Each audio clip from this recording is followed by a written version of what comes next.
Hey guys, Stephen Talbot here. Today I want to talk to you guys about some MTG market trends and a little bit of finance stuff. This is a article posted by Corwin Hustler on quietspeculation.com using some data from MTG stocks to explain market trends on the drop-off. And we're talking about the myth of the rotationary dip in October. If you guys notice that in, I believe it's one of these two videos, the MTG speculation or the new speculation that I had posted a couple months ago, 2 months ago, I explained that I got rid of most of my Innistrad stuff and most of my standard stuff actually in May. Right, we're in July, so it's May. I got rid of it, which actually made a lot of sense because I thought people would be getting prepared to sell their stuff. Now, obviously, I didn't have this data, and I didn't understand what I was talking about in a sense, because my view on it was flawed, but my action behind it was actually what I should have been doing. So we have this, like, say, misty rainforest. If you notice, in October, it's rising. Why is it rising in October after the drop-off? Because there was a place for these cards to go, right? Obviously, that's one thing. But if you replace fetch land with the word shock land, what happens?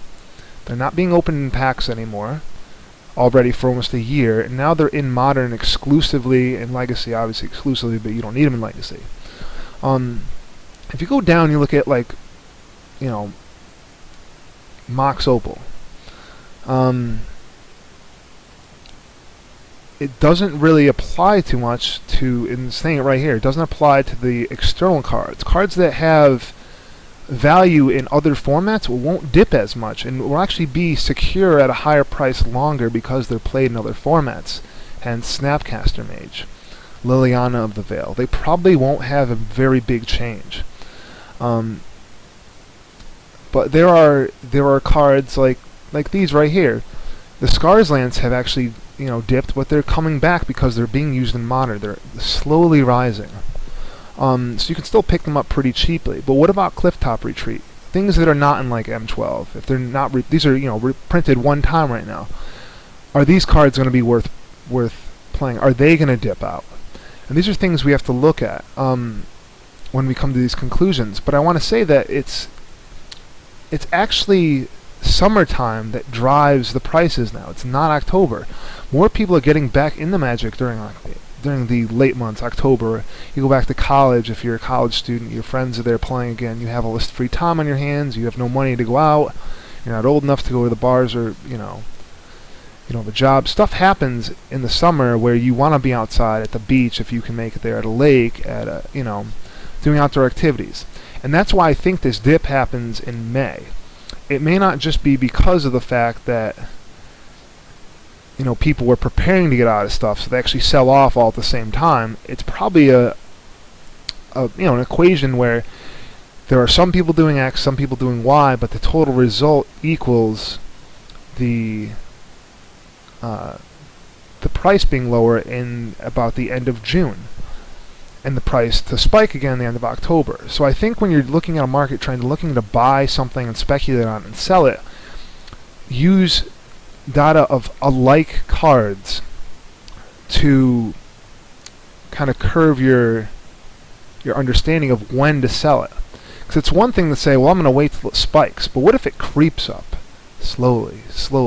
When is there a right time to sell? When is there a time that you're going to say, I need to get out of this card even if I make a little bit of loss, because right now this money could be used for another project? If you had a bunch of $5 cards, because you sell those, when you paid $6 for them, and you're thinking they're going to spike and they just don't for 6 months, that's 6 months that you could be selling those and buying Deathrite Shamans with. You know, is Deathrite Shaman a good investment? Yes. Would you sell that $5 card, take a dollar hit, and hope to regain that by buying a few Deathrite Shamans? Like, I'm pretty sure that would be a good investment. You'd actually probably gain $1 or $2 by doing that, even if you get in now, because they're being used heavily right now in Legacy, heavily, which is great, because they're also that's probably the best place for them right now. So let's, guys, go to MTG stocks, go to Quiet Speculation, read some of the free articles, read articles on finance. I will try to do my best to give you some more stuff, but like I said, this weekend, We have the pre-release coming up, and the M14 and the Kineticon over in Hartford, Connecticut, which I'll be attending. If you guys happen to see me, I don't know, I don't have too many subscribers yet. If you happen to see me, come up, say hi. Just say I saw you on YouTube, this, that, or the other thing, and I'll be happy to sit down and explain anything, answer any questions. We can exchange contact information and, you know, do deals together over the internet. But anyways, guys, that's it for today. Just a quick video, and I'm headed to Kineticon. I will see you guys soon. Like, subscribe, and let me know what you think in the comments. Good or bad, but preferably constructive comments. Alright, guys? Talk to you later. Stephen Talbot.